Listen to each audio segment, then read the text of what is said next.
In 2021 is daar 'n stilstaande ambulans, as ook 'n man wat stilstaan by 'n detektor wat die golflengte van die klank aanteken.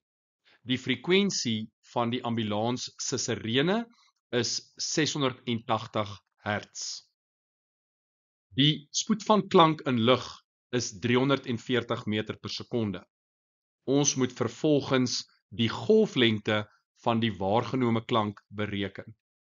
Golfspoed is gelyk aan die frekwensie van die golf maal met die golflengte lambda.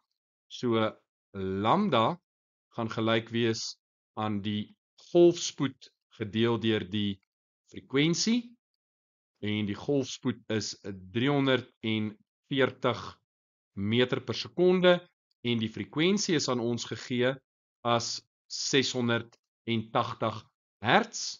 So ons golflengte is 0,5 meter. Vir die 5de keer in 6 jaar word jy gevra om die definisie te gee van die Doppler-effek. Hierdie is by verre een van die definisies in fisika met die hoogste waarskynlikheid om gevra te word. Die ambulans beweeg nou na die man toe teen 'n konstante spoed.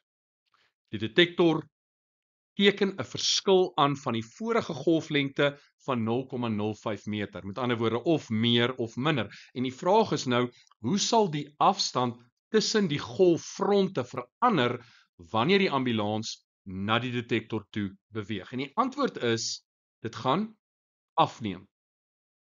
Hoekom sê ons so? Soos die ambulans na die detektor toe beweeg, dan pers dit as dit ware die golffronte saam. En die gevolg is dat daar 'n afname is in die waargenome golflengte. Opvolgvraag: hoe sal die frekwensie van die waargenome golwe verander wanneer die ambulans na die detektor beweeg? Nou, die basiese vergelyking V is gelyk aan frekwensie maal met lambda. Jy weet die spoed van klank bly konstant, en in ons vorige vraag het ons gesê die golflengte neem af, en as die golflengte afneem maar die spoed van klank bly konstant, dan moet die frekwensie toeneem. Laastens, bereken die spoed van die ambulans. Nou ons gaan begin deur die frekwensie van die luisteraar, van die detektor, die waargenome frekwensie te bereken. En ons weet dit is gelyk aan die spoed van klank gedeel deur die golflengte. Nou die spoed van klank het ons as 340, en nou dat die ambulans beweeg, die golflengte was aanvanklik 0,5, maar ons weet nou daai golflengte is 0,05 meter korter.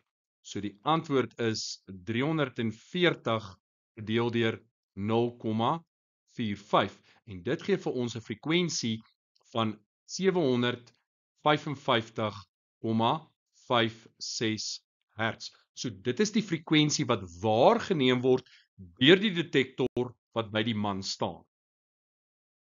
En nou kan ons hierdie vergelyking gebruik van ons formuleblad.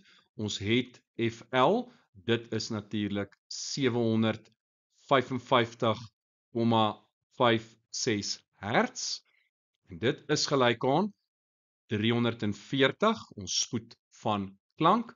Die luisteraar staan stil, so daardie is 0, en ons deel dit deur die spoed van klank, 340, en nou is die vraag, is die frekwensie hoër of laer?